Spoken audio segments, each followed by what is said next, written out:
Selamat datang di Story Kauri. Ini adalah channel kedua artikel YouTube. Jangan lupa subscribe ya guys, dan tekan notifikasinya. Kisah pemuda kaya, anak bos besar, pemilik 73 perusahaan, yang menjadi cleaning service. Episode 500. Kenshin yang masuk ke dalam. Hendak ke kamar mandi, Kenshin tak sengaja melihat kertas-kertas berserakan yang berada di meja yang sangat dekat dengannya. Kenshin pun membaca banyak surat lamaran kerja yang sudah disiapkan maupun sudah dikirimkan dari anaknya ibu ini yang bernama Ayu. Dan di saat itu Kenshin melihat nama-nama perusahaan yang tertulis di dinding yang ingin dimasuki kerja yang diharapkan oleh Ayu agar bisa masuk ke situ.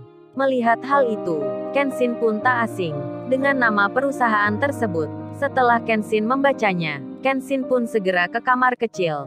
Sementara itu, keadaan di ruang tamu, terlihat pemilik kontrakan sedang marah-marah. Orang itu berkata pada ibunya Ayu, "Oh ya Bu, saya tidak mau tahu kalau ibu tak bisa melunasi kekurangan dari uang kontrakan di waktu hari ini. Saya minta maaf kalau harus bilang ibu dan anaknya harus meninggalkan rumah ini. Saya tak mau mendengar janji-janji." Waduh Pak Yongki, papanya Jenny itu masih sombong sekali. Jahatnya belum hilang. Padahal di waktu semalam, hampir saja ia dipenjara. Namun belum kapok juga, masih mengulangi sewenang-menang pada orang yang tak punya. Jenny pun juga sama, belum mengambil pelajaran pula, malah menyuruh papanya agar mengusir saja. Dan ibunya Ayu berkata, "Maafkan saya Pak, mohon maaf sekali. Saya berjanji, 3 hari lagi saya akan lunasi." Namun Pak Yongki menjawabnya, "Kan sudah saya bilang tadi, kalau ibu tidak bisa bayar hari ini, harus segera meninggalkan tempat ini." Dan ibunya Ayu bicara, "Iya Pak, saya mengerti, tapi kali ini saya mohon sekali. Kasihani kami Pak, anak saya lagi sakit, badannya masih lemas, berjalan saja belum kuat. Jadi saya mohon Pak, berikan waktu beberapa hari, atau paling tidak, sampai anak saya ini sehat. Baru nanti kami pindah Pak." Ibunya Ayu memohon-mohon agar diberi penangguhan. Namun Jenny malah bilang, "Jangan mau Pak, ibu itu hanya alasan saja, biar bisa tetap tinggal di sini. Lihat itu anaknya, masih bisa duduk begitu." Waduh Jenny, tega amat lu Jenny, bicara kayak begitu, menjawab orang tua yang lagi minta tolong. Di saat itu Kenshin berdiri di dekat pintu kelambu. Kenshin mendengar pembicaraan tersebut. Kenshin pun sengaja belum keluar. Ia ingin tahu akan apa yang terjadi. Dan Pak Yongki langsung bicara, "Oh ya, seperti yang dikatakan putri saya. Kalau ibu tak bisa bayar, hari ini harap keluar, dan barang-barangnya harus segera dibawa. Sebab rumah ini besok saya akan sewakan." Pak Yongki pun tak memberi kesempatan, tak mau mengabulkan permintaan, hingga Ayu yang lagi sakit sampai berkata, memohon-mohon pula agar diberi kesempatan. Ayu pun bicara, "Saya mohon Pak, minta tolong sekali, beri kami waktu 3 hari, biar besok saya cari kerja dan mendapat uangnya." Jenny langsung menyolot, "Mbak ini gimana? Cari kerja maksudnya apa? Memangnya langsung diterima dan langsung dapat gajian? Apa itu perusahaan orang atau milik bapaknya?" Jenny menghina, meremehkan Ayu dengan berkata seperti itu. Ayu yang mendengarnya jadi sedih dirinya, karena memang sebenarnya ia juga merasakan selama berhari-hari ini lamaran kerjanya belum ada panggilan. Namun Ayu mengatakan itu agar diberi kesempatan, biar ibunya tak bingung, tak menjadi sedih. Namun Jenny dan papanya tetap saja bilang agar jangan ada di sini. Bahkan Pak Yongki memerintahkan pada anak buahnya agar mengeluarkan barang di rumah ini. Sekedar diketahui, kedua bawahan Pak Yongki ini belum tahu Kenshin seperti orang suruhan Pak Yongki kemarin. Makanya mereka tadi juga menghina Kenshin. Dan bawahannya itu langsung saja mengeluarkan kursi dengan paksa, dibawa keluar rumah. Ayu dan ibunya pun histeris. Mereka pun tak sanggup, tak tahu harus kemana, apalagi Ayu kondisinya masih dalam keadaan sakit. Jadi hal itu membuatnya semakin merasakan sakitnya. Dan anak buah Pak Yongki lalu mengambil barang lainnya. Mereka masuk ke dalam dengan membuka kelambu. Seketika itu juga, terlihatlah Kenshin berdiri, kemudian langsung keluar. Kenshin pun berjalan menuju Ayu dan ibunya. Tentu saja hal itu membuat Jenny dan papanya menjadi terkaget sekali melihat Kenshin ada di sini. Tiba-tiba keluar dari dalam. Wajah mereka begitu terheran, sangat-sangat tak menyangka, bahkan tak membayangkan akan bertemu pemuda itu yang tadi malam memaafkan, mengeluarkannya dari penjara. Pak Yongki dan Jenny agak gemetaran jadinya, tiba-tiba ketakutan, dan Kenshin sendiri terlihat tangannya membawa surat lamaran kerja yang diambilnya dari meja. Surat lamaran kerja milik Ayu. Kenshin pun bertanya, "Oh ya, Mbak Ayu ya namanya. Saya minta maaf sebelumnya ya, telah mengambil dan membaca surat lamaran kerja Mbaknya. Tapi ini saya mau tanya, apa benar Mbaknya ingin bekerja di perusahaan ini?" Ayu pun tak mengerti mengapa pemuda ini bertanya begitu. Membawa lamaran kerjanya pula. Sedang saat ini kondisinya, dirinya dan ibunya diusir oleh yang punya rumah. Meskipun demikian, Ayu itu menjawabnya. Dengan pelan-pelan Ayu bicara, "Iya, memang begitu. Saya ingin sekali Mas bekerja di situ. Tapi rasanya itu tak mungkin. Sudah lebih 1 bulan, belum juga ada panggilan." Ayu bicaranya pelan-pelan. Di samping ia ketakutan, ia juga merasakan sakitnya. Sampai ibunya bicara, curhat pada Kenshin. "Iya Mas Kenshin, Ayu sakit ini karena sering keluar rumah, baik pagi siang malam, hanya untuk menaruh lamaran kerja dan bertanya ke teman-temannya. Hingga Ayu telat makan, akhirnya jadi sakit begini." Sedang Jenny dan papanya, mereka masih terdiam. Bahkan anak buahnya diperintahkan langsung berhenti. Dan Kenshin bilang ke anaknya ibu itu, "Kalau gitu saya bantu ya Mbak Ayu, agar lamaran kerjanya bisa langsung diproses segera." Kenshin mengambil handphonenya, terlihat menelpon seseorang, dan langsung mendapat jawaban. Rupanya itu sambungan telepon, video call WhatsApp, yang terhubung secara langsung. Kenshin pun bertanya, "Oh ya Pak Rahmat, apa Pak Rahmat yang jadi pimpinan dari PT Berliana?" Yang ditelepon pun menjawab, "Iya Tuan Muda, saya yang bertanggung jawab di situ, yang jadi pimpinan perusahaannya." "Ada apa ya Tuan Muda?" Pak Rahmat seperti khawatir kalau ada masalah. Dan Kenshin pun bilang, dengan menunjukkan surat lamaran kerja. Kenshin itu bicara, "Oh ini Pak Rahmat, saya sedang di rumahnya seorang teman. Teman saya melamar kerja di situ. Tolong segera dilihat lamarannya." Seketika itu juga, Ayu dan ibunya, yang mendengar pembicaraan itu, jadi kaget rasanya. Mereka tak percaya, mereka tak mengerti tentang apa yang dibilang ini. Apa pemuda ini bercanda? Apakah dirinya mengada-ada? Ayu menjadi sangsi, sangat ragu-ragu sekali akan pembicaraan di telepon itu. Hingga keraguannya langsung terjawab.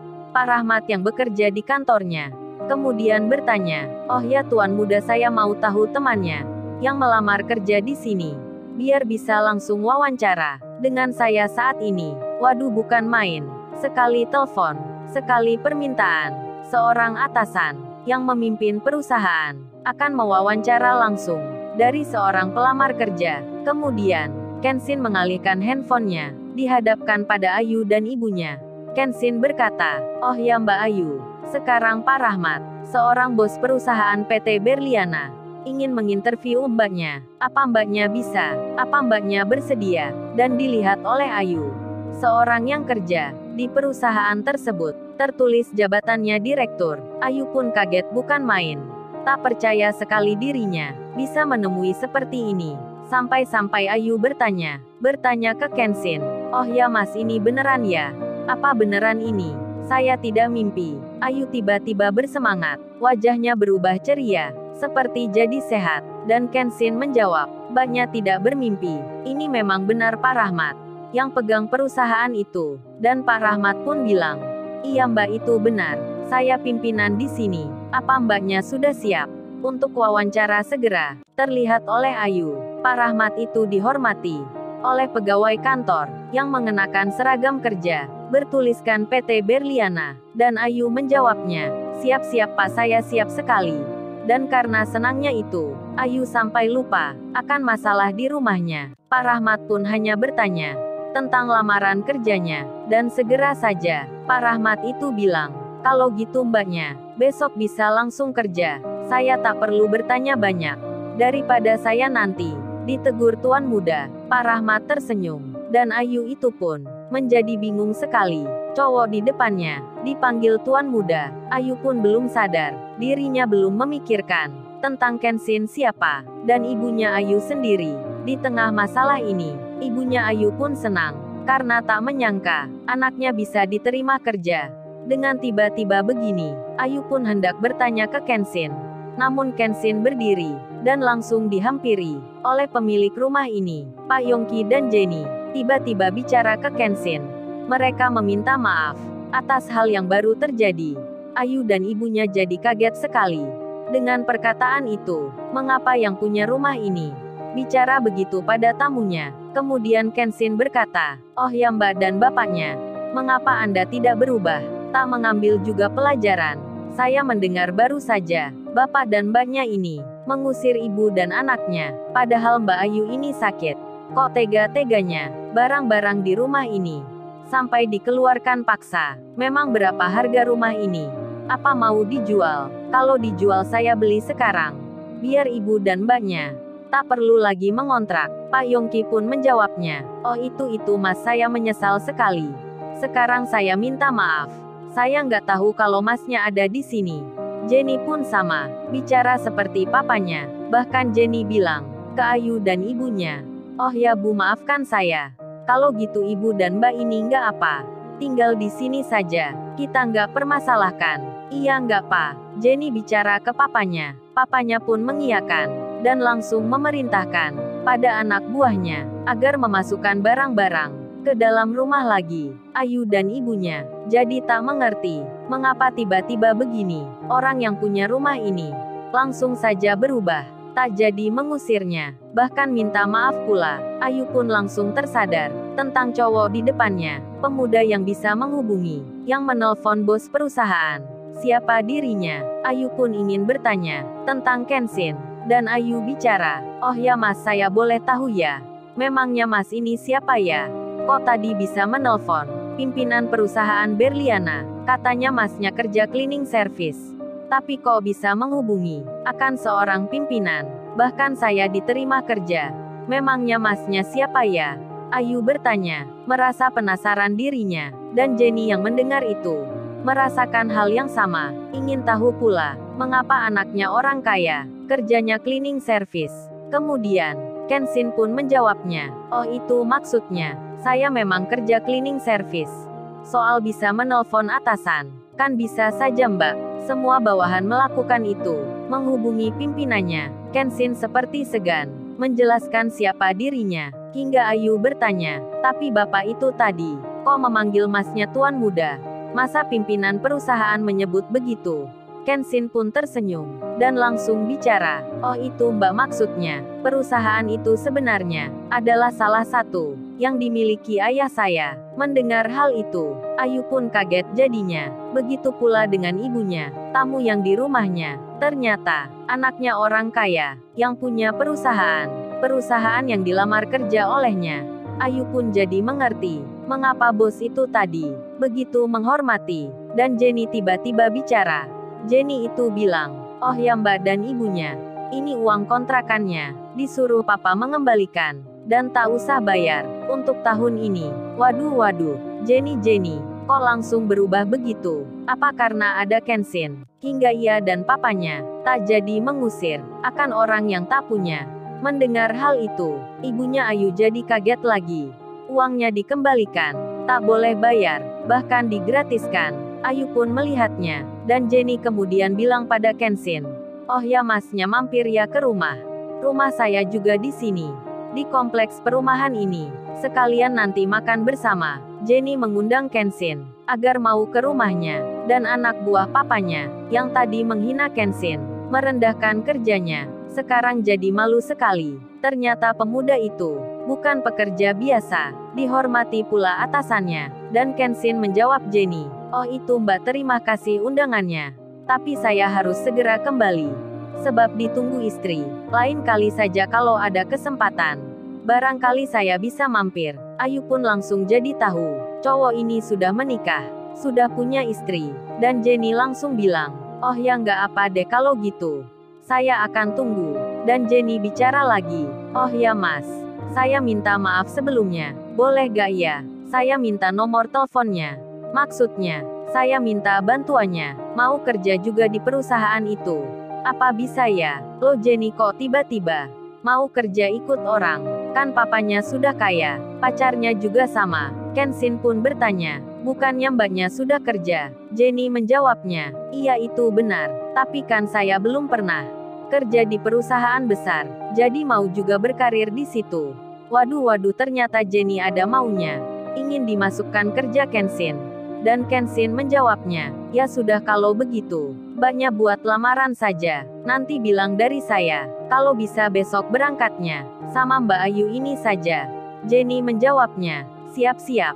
Saya akan segera membuatnya." Jenny pun senang. Dan antara Jenny dan Ayu, mereka pun janjian. Sekarang jadi teman. Kemudian Kenshin berpamitan. Meninggalkan tempat itu. Dengan naik motor biasa. Kenshin berangkat. Jenny melihatnya. Dan Ayu pun sama. Melihatnya juga. Lalu, bagaimana kisah selanjutnya? Subscribe channel ini. Untuk episode berikutnya. Terima kasih. Jangan lupa ya guys, untuk kelanjutan ceritanya ada di channel Story Kauri. Subscribe ya guys. Dan tekan notifikasinya